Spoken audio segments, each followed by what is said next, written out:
We often hear builders complaining about this problem of clients are misunderstanding me. I feel like I'm telling clients the same things over and over and over, and what I'm saying is not getting through to them. And the same thing with their team.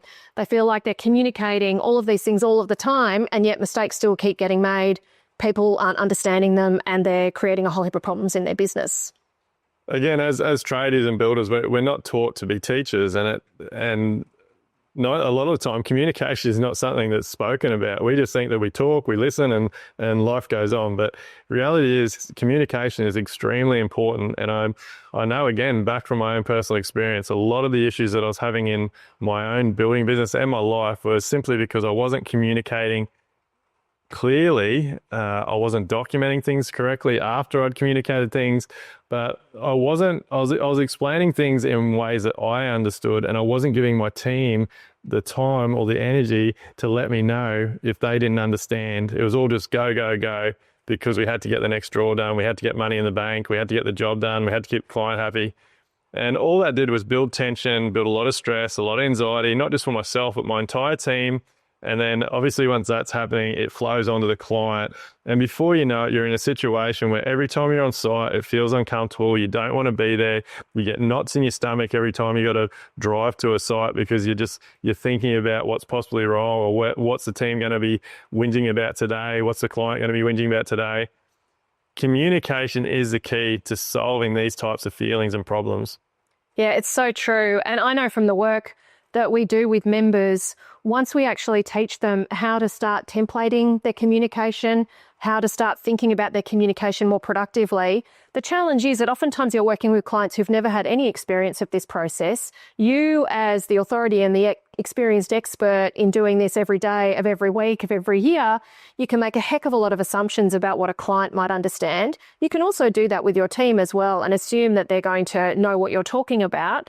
And that can mean that in the end, misunderstandings happen, and a client just gets frustrated because they feel like they're not knowing what's going on and they can't trust you. And once that trust is eroded, it is very difficult to repair in a relationship.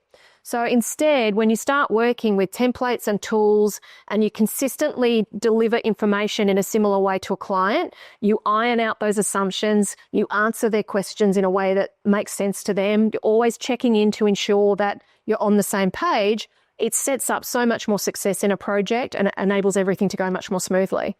Yeah, we've so in our Live Life Build Elevate program, we've done some work with Rick Rushton, incredible Australian, that talks about communication in detail. That communication is not just about what we speak and how we talk to people; it's also about the way we listen.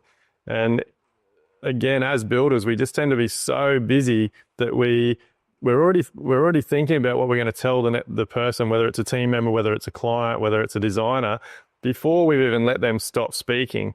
So communication covers a lot of things, and we definitely spend a lot of time with our members to help communicate or teach them on how to communicate and listen. But one thing that I see happening a lot in our industry at the moment, especially with so many different coaches and mentors and things coming into the market, is a lot of people think that they can solve a lot of the problems that happen in a building business by just being harsh and really hammering home their contracts and using documents to communicate.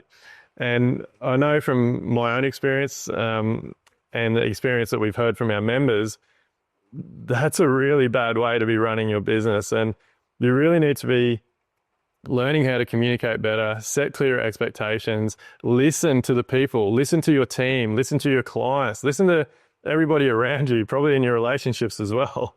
But yeah, look, it's definitely something, speaking and listening is definitely something that has really changed my life and my businesses.